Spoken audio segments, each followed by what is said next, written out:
வணக்கம் அன்பு சொந்தங்களே, தமிழால் ஒன்றிணைவோம். உங்கள் அனைவருக்கும் இந்த குட்டி பாண்டியின் அன்பான வணக்கம். வாங்க நேயர்களே, நிகழ்ச்சிக்கு போகலாம். உங்களை வீடியோக்கள் நிகழ்ச்சிகளின் பிடித்திருந்தால் லைக் பண்ணுங்கள், ஷேர் பண்ணுங்கள், சப்ஸ்கிரைப் பண்ணுங்கள். அப்போதுதான் இந்த குட்டி பாண்டி போடுற வீடியோ உங்களுக்கு நோட்டிஃபிகேஷனாக கிடைக்கும். அப்போதுதான் நீங்கள் உடனடியாக காண முடியும்.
அந்த கல்லு எங்கடா இருக்கு? அந்த கல்லை போட்டு நேரத்தை விட்டானுவா என்ன கல்லு பணங்கள்ல அச்சி கல்லு. அவன் கேட்கவில்லை. நீ இப்ப யாரு என்ன சொல்லு? சாமிகள் சாமி கும்பிட. சரி போகட்டும். ஏண்டாம் பெருமாள் என்று சொல்லக்கூடிய 4 வருடத்தார் அமர்ந்திருக்கக்கூடிய சவேடம் வந்தேனே, நான் யார்? என்னுடைய சைவ சாரங்கள் என்ன உனக்கு தெரியுமா? எனக்கு தெரியும். எப்படி? அப்ப இப்ப யாரு தெரியுமா? இந்த மோசம் வேஷம். இது வேஷம். இந்த வேடம். வேடம். இந்த வேடத்துக்கு பேரு தெரியுமா? உன் பொண்டாட்டி பாப்பி நல்லா இருக்கா? நல்லா இருக்காங்க. மென்சா இருக்கா? உன் முன்னாடி இத்த சோறு கடாப்பா கண்டபூத்துல சக்தி நகர்ல பள்ளிக்கூடத்துக்கு முன்னாடி அங்க ஒரு தெரு இருக்குல்ல, 4 தெரு இருக்கு. இத்த சோறு ஒரு பொண்டாட்டி கட்டுக்குனா வச்சிருக்கான். நான் யார் எவர் என்னுடைய அவர் என்ன தெரியுமா? எனக்கு நன்றாக தெரியும். இங்க அமர்ந்துள்ள தெரியும்ல, காட்டுங்கள்.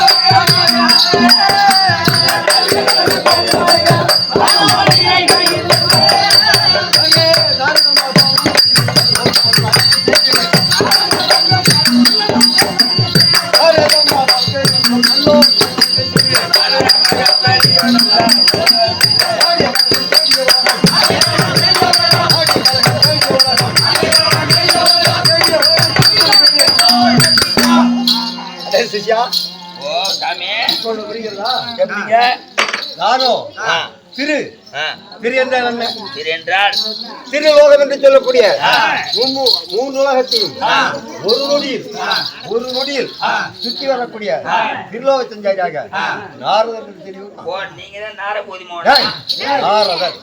நாரத மகாத்மா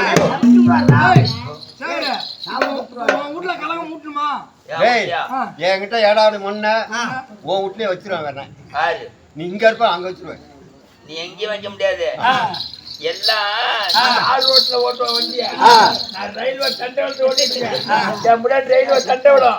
நீ எதை பட்டி வச்சாலும் கூட என் புருஷன் எனக்கு மட்டும்தான்பா. சரி, எங்க போலாம் போட்டும்பா. போட்டும்.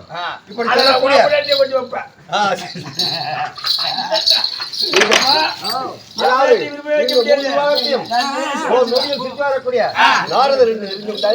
ஒரு நொடியில் சுத்தி வரக்கூடிய நாரத மகாபலிவர்.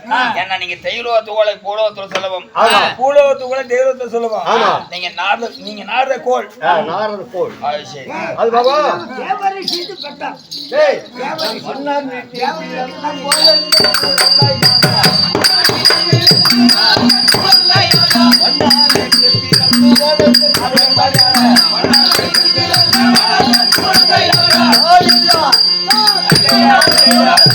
அதாவது வண்ணான் என்று சொல்லக்கூடிய ஏகாதி வீட்டுல பிறந்து.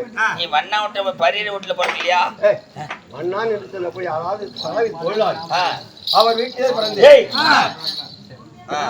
அப்படி பிறந்து எப்படி இருந்தது தெரியுமா? பள்ளியில் படிக்கும் போது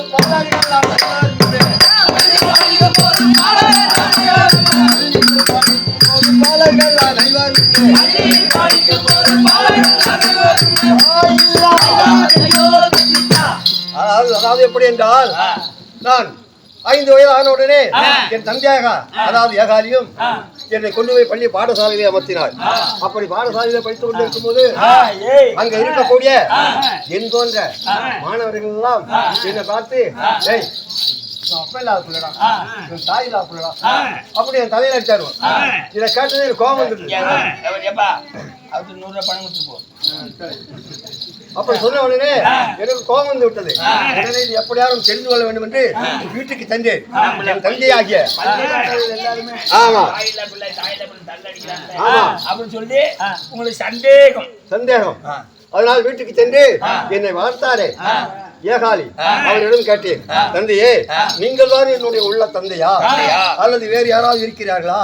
என்ன பாடசாலையில் பிள்ளைகள் எல்லாம் இப்படி சொல்கிறார்களே, என்ன விஷயம் என்று கேட்டேன். அப்பொழுது, அப்பா மகனே, நான் உன்னை வளர்த்த தந்தையார், உன்னுடைய தந்தை யார், தாய் யார் எதுவுமே எனக்கு தெரியாது. அப்படி தெரிந்து கொள்ள வேண்டும் என்றால் போயிட்டார்கள். ஆமா, அதாவது என்னுடைய குடாவில் குழந்தைய போட்டிருந்தார்கள், நான் எடுத்து வந்து வளர்த்தேன். ஆனால் நீ தெரிந்து கொள்ள வேண்டும் என்றால் அந்த சித்திப்பு கர்த்தா இருக்கிறார் பிரம்மா, அவரை கோரி தவம் செய், அவருக்கு தெரியும் நீ யாருக்கு பிறந்தாய் எப்படி பிறந்தாய் என்று தெரிவித்தார். அதன்படியே நான் சென்று பிரம்மாவை நோக்கி தவம் செய்தேன். அப்பொழுது பிரம்மாவும் சரஸ்வதியும் எனக்கு பிரசன்னமாகி, அப்பா குழந்தாய் எனக்கு என்ன வேண்டும் என்று கேட்டார்கள். பகவானே, உலகத்தில் யானை முதல் 84 100,000 ஜீவ பேதங்களையும் படைக்கக்கூடிய நீர். ஆமா, அப்படி இருக்கும்போது நான் பிறந்து உன்னுடைய கணக்கில் இருக்கமல்லா, நான் யார், என்னுடைய தந்தை யார், என்னுடைய சைவ சாரம் என்று கேட்டேன். அப்பொழுது என் தந்தையோ, மகனே நான் தான் உன்னுடைய தந்தை. யாரு? பிரம்மதேவன் சொல்றாரு. ஆமா, சரி. சாரதா உன்னுடைய தாய். ஆமா, அப்படி இருக்க நீங்க சத்திய உலோகத்தில் ஆண்டு கொண்டு இருக்கிறீர்கள், நான் எப்படி பூலோகத்தில் வந்தேன் என்று கேட்டேன். அப்பா, ஒரு நாளை தினத்தில் பூலோகத்தினுடைய நானும் தாயாக சாரதாவும் திக்கு விஷயம் பார்த்து வந்தோம். அப்படி வரும்போது அங்கே ஒரு ஆண் மானும் ஒரு பெண் மானும் 2 கூடி உலாவி கொண்டிருந்தது. அதை பார்த்த உடனே எனக்கும் பிரம்மதேவனுக்கும் காம குரோத மத மாத்திரம் என்று சொல்லக்கூடிய அகங்காரம் மேலிட்டு தன்னுடைய மனைவி சேர சென்றார். அப்படி சென்ற உடனே சாரதாவோ, வேண்டாம், இது பூலோகத்துக்கு வந்திருக்கிறோம், இங்கே நாம் செய்யக்கூடாது என்று தடுத்தது. நான் விடவில்லை. அப்படியே கோபம் வந்து மனைவியானவள் என்ன செய்ய தெரியுமா, ஒரு கல்யாணத்தானே அவதரித்தார். யாரு? உங்க அம்மா? என்னுடைய மனைவி. உங்க மனைவியா? ஆமா, அதான் சாரதா. அப்படி அவதரித்த உடனே நான் பார்த்தேன், இன்றைக்கு விடுவதா? சாரதா ஓம் பொண்டாட்டியா? ஆமா, ஓம் பொண்டாட்டியா? ஆமா. சரஸ்வதி கலைவாணி என்னுடைய மனைவி, நான் பிரம்மா. அப்படின்னு என் தந்தை சொன்னார். அப்படி சொல்ல நீ நார கூதிமாவா நீ வந்து நீ எங்க அம்மா நான் ஏன் முட்டாட்டிங்குத. அதாவது தெரிவித்த உடனே என் தந்தைக்கு கோபம் வந்து இவள் கல்யாணம் ஆகிவிட்டாலே இவளை விடக்கூடாது என்று அவர் ஒரு கோபுர கல்யாணத்தானே அவருடைய வடிவெடுத்தார். உங்க அம்மா எங்க அப்பா உங்க அப்பா அப்படி வடிவெடுத்து உங்க அப்பா ஒரு அப்படி சுருக்கமா சொல்லு. உங்க அம்மா ஒரு பெண் கழுத, இவர் ஒரு ஆண் கழுதை. உங்க அப்பா ஒரு ஆண் கழுத. ஆமா, இருவரும் எடுத்துட்டாங்க. உடனே இருவரும் சேர்ந்து உணர்ச்சிவசம் செய்து விட்டார்கள். செய்த உடனே ரிஷி குண்டமானது தங்காமல் 3.25 நாடி கைதிக்கு பிறந்தவனே கழுதுன்னா கழுது அது இந்த ஐயா எடுத்த உருவம் சொல்லு. அதுல இருந்து அவருடன் சேர்ந்து நான் தெய்வலோகம் சென்று விட்டேன்.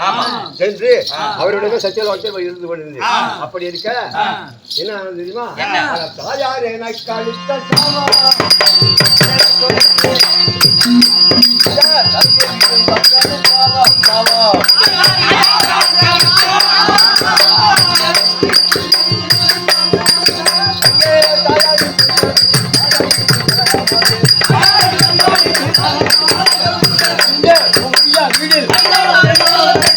அதாவது என் தாய் எனக்கு கொடுத்த சாபம் என்ன தெரியுமா? நான் சத்தியலோகம் சென்ற உடனே நான் பாடசாலைக்கு கொண்டு வைத்து என்னை படிக்க முடியாத தெரிவித்தார்கள். நான் படித்துக் கொண்டிருந்தேன். என் தந்தையோ உலகத்தினர் சிருஷ்டிக்க சென்று விட்டார். அப்போ என் தாய் இருக்கிறது அது வீட்டிலே தனியாக இருந்தது. உடனே ஒரு பெருமாள் பூச்சி விற்பனை செய்து அதனுடன் விளையாடி கொண்டிருந்தது. நான் மதியம் சாப்பிடுவதற்காக வீட்டிற்கு வந்தேன். வந்து பார்த்தபோது என் தாயோ அந்த பெருமாள் பூச்சி விளையாடி கொண்டிருந்தது. உடனே பார்த்து அம்மா உலகத்தினமாக இந்த பெருமாள் பூச்சியை விற்பனை செய்தது யார் என்று கேட்டேன். மகனே நான் தான் செய்தேன். உங்க அம்மா கேக்குறீங்க? ஆமா. அப்பொழுது எங்க அம்மா மகனே நான் தான் செய்தேன். அதாவது நீங்க இருவருமே இல்லை, எனக்கு பேச்சுவார்த்தை யாரும் கிடையாது. அதனால் இந்த பெருமாள் பூச்சி விற்பனை செய்து நான் விளையாடி கொண்டிருந்தேன் என்று தெரிவித்தது. இதை பார்த்து ஏமா உலகத்துல சிருஷ்டிக்கக்கூடியது யாரு? உங்க தந்தைதான். அப்படி இருக்கு நீங்கள் மட்டும் எப்படி? அதை ஒரு கோலாக நான் எடுத்துக்கொண்டு என் தந்தை வரும் நேரத்தை எதிர்பார்த்தேன். என் தந்தை வந்தார். உடனே சென்று அப்பா உலகத்தினமாக சிருஷ்டிக்கு கர்த்தா யார் என்று கேட்டேன். அப்போது சொன்னார் நான் தான் சிருஷ்டிப்பு கர்த்தா, யாரும் இல்லை. அப்படியா இங்க வாங்க அப்படி சொல்லி கையை பிடிச்ச இதை பாருங்க. இந்த பெருமாள் பூச்சி விற்பனை செய்தது யார்? உங்கள் தாய் வச்சிருந்த பெருமாள் பூச்சியை காட்டுறீங்க. ஆமா, இதை விற்பனை செய்தது யார் என்று கேட்டேன். உடனே பார்த்தா நன்றி சார்வா யார் செய்தது என்று கேட்டேன். உடனே தாயோ விளையாடுவதற்கு செய்தேன். இன்று முதல் பெண்களுக்கு சிருஷ்டிக்கும் சாபம் இருக்கவே கூடாது என்று சாபம் கொடுத்து விட்டார். இதை கேட்ட உடனே என் தாய்க்கு கோபம் வந்து இந்த வயதிலேயே தாய் என்றும் தந்தை என்று பாராமடிக்கு எங்களுக்குள்ளேயே ஒரு கலகத்தை மூட்டி விட்டாய. இப்படியே பிறவொன்றுக்கு ஒரு கலகம் செய்ய வேண்டும். அப்படி செய்ய தவறினால் உனது வயிறானது உப்பி சிரமானது 16 ஆமா. அந்த சாபத்தை வாங்கிட்டு ஓடு ஓடுன்னு அழுதுட்டு நின்னேன். அப்ப எங்க அம்மாவுக்கு மன இறங்கிட்டு ஏப்பா ஏன் அழுகணும்? ஏமா பேரோட சாபம் கொடுத்திய நான் தினம் ஒரு கலகத்தை என்ன பண்ணுவேன் அப்படின்னு கேட்டேன். அப்பா நானும் உனக்கு சாபத்தை கொடுத்து விட்டேன். கொடுத்த சாபத்தை வாங்க முடியாது. அதனால் நான் ஒரு உபாயம் சொல்கிறேன், அதை கூட செய்ய என்றார். என்ன என்று கேட்டேன். இதோ என் கையில் இருக்க வேலையை கொடுத்தேன்.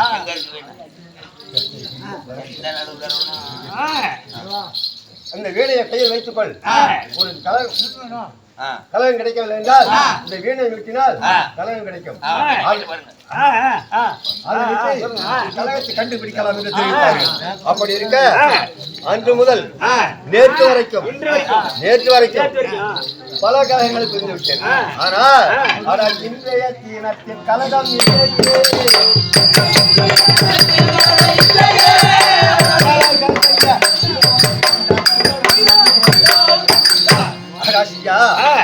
இன்னைக்கு ஒரு காலமும் கிடைக்கலடா. என் வயிறு உப்புது, சிறை வெடிச்சு போக மாட்டிருக்கு. என்ன செய்யறான்னு தெரியல. டேய் எங்க அம்மா தெரிவித்த பிரகாரம் சரம் பார்த்தால் வரம் தோன்றும், வரம் தோன்றினால் ஞானம் தோன்றும், ஞானம் தோன்றினால் காலம் தோன்றும். அதனால் நான் இப்போது சரம் பார்க்கிறேன்.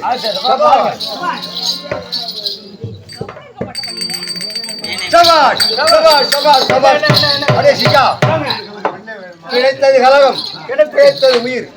என்னவென்றால் அதாவது ஆதியிலே சூரபத்மன் குலமாகிய ஆமா சூரபத்மன், நளன், பிங்களன், பார்வமன், சிங்கமுகன், கண்டன், கார்கோடியன் என்று 7 சூரர்கள் பிறந்தார்கள். அந்த 7 பேரும் சுக்கிரனுடைய வேலைக்கு 5 பேர் மணிந்தார்கள். அதில் தப்பியவர்கள் அதாவது கண்டன், கார்கோடியன் 2 பேரும் சிறுவர்களாயிருந்தபடியினால் பயந்து அதாவது கிடைக்க உதவாகிறியும் கண்டனும் நேற்று அஸ்தமாகிறியும் கார்கோடியனும் இருவரும் பதுங்கியிருந்து இப்பொழுது அவர்களுக்கு தக்க பருவம் வந்து விட்டது. அதனால் என் அண்ணன்மார்களை கொன்ற அந்த ஆண்டி மகனை நான் பழி வாங்கிய தீர்வேன், அந்த பாவ சுப்பிரமணியன் பழி வாங்கிய தீர்வு என்று திக்கு விஷயம் வருகிறார்கள். அவரை கொண்டு இதாக ஆரம்பிக்கின்றார்கள்.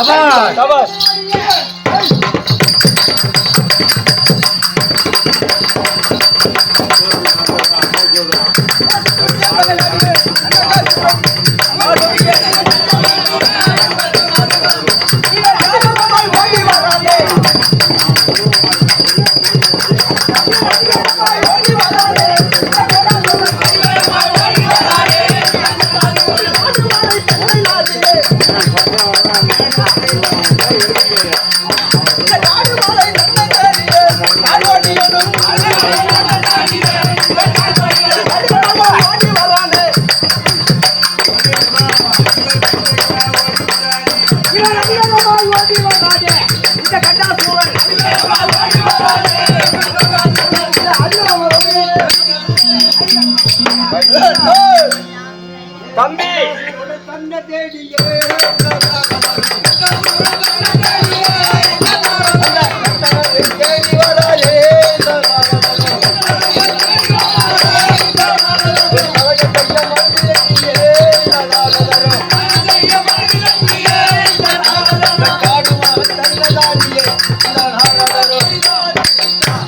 அடே சிஷ்யா, ஏய் சிஷ்யா, வாய்ப்படி வாயப்புடி இந்த கண்டன் கார்கோடியன் 2 பேரும் தம்பி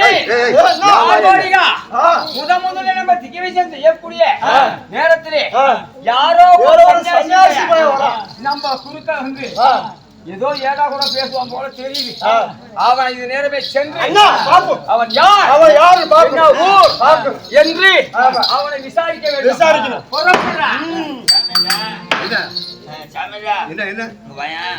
அங்க ஒரு பாட்டி சாகிட்டு போட உட்காந்துருக்கியா, சாகிட்டு போட உட்காந்துருக்கேன்.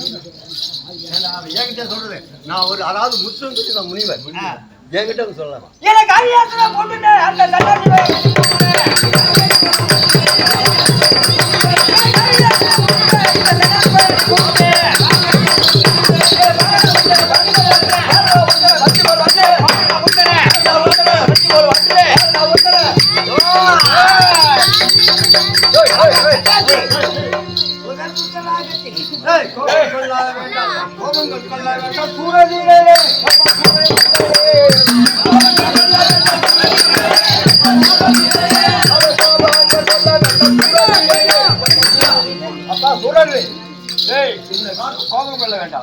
நான் உங்களுக்கு நன்மை செய்யதான் வந்திருக்கிறேன். யார் என்று நினைச்சீர்கள்?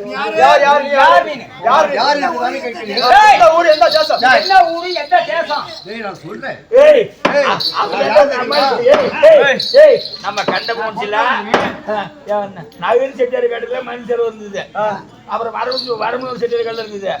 இவரு ஒரு கொத்தல வந்து கண்டபடிச்சு தங்கியிருக்காரு. இவரு உங்க அம்மாளுக்கு போய் ஓடப்பாட்டியா பயணி மாளுக்கு வாங்கிட்டு மனுஷர் வாங்கி கொடுத்தாரு.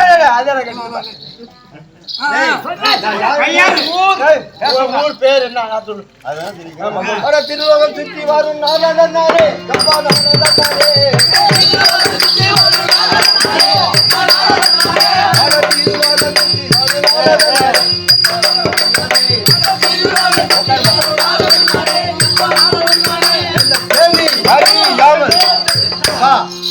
திருலோகம் என்று சொல்லக்கூடிய 3 லோகத்தையும் ஓர் நொடியில் சுற்றக்கூடிய திருலோகத்தஞ்சராகிய நாரதன் தான்.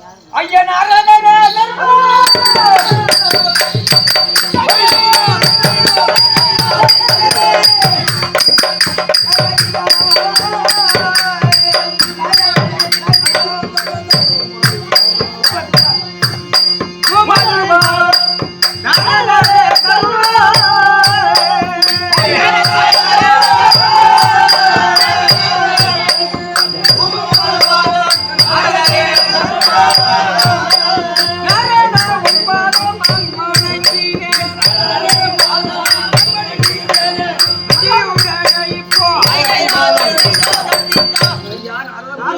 அல்லது சூரதேவர்களே தங்களுடைய பாதாரந்த கமலங்களுக்கு பண்டிகை முல்லை ஓங்கு வெற்றிவேல் மாவாட்டி சொல்லக்கூடிய அநேக உட்பொருளை தங்கள் வாயத்தை கொட்டி அநேக சாஸ்திராங்க கிரியாங்க என்று சொல்லக்கூடிய அநேக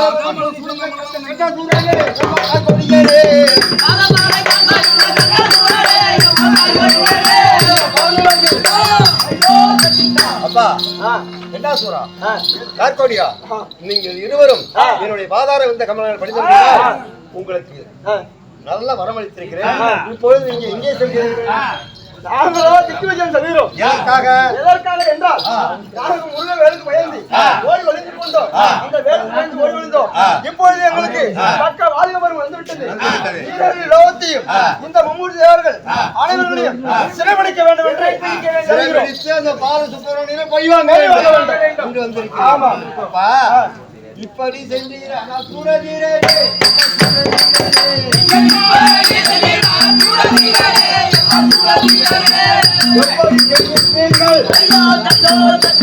சுவாமி நீங்க இப்படிலாம் போனா ஒண்ணும் முடியாது. அப்புறம் எப்படி போறது? அந்த காலம் அண்ணனை கொண்ட மாதிரி உங்களையும் கொண்டுடுவா. அப்புறம் எப்படி நான் சொல்றபடி செய்யுங்க. நேரா கைலாயம் போக வேண்டும். பரமேட்டியாரை கோரி தவம் செய்ய வேண்டும்.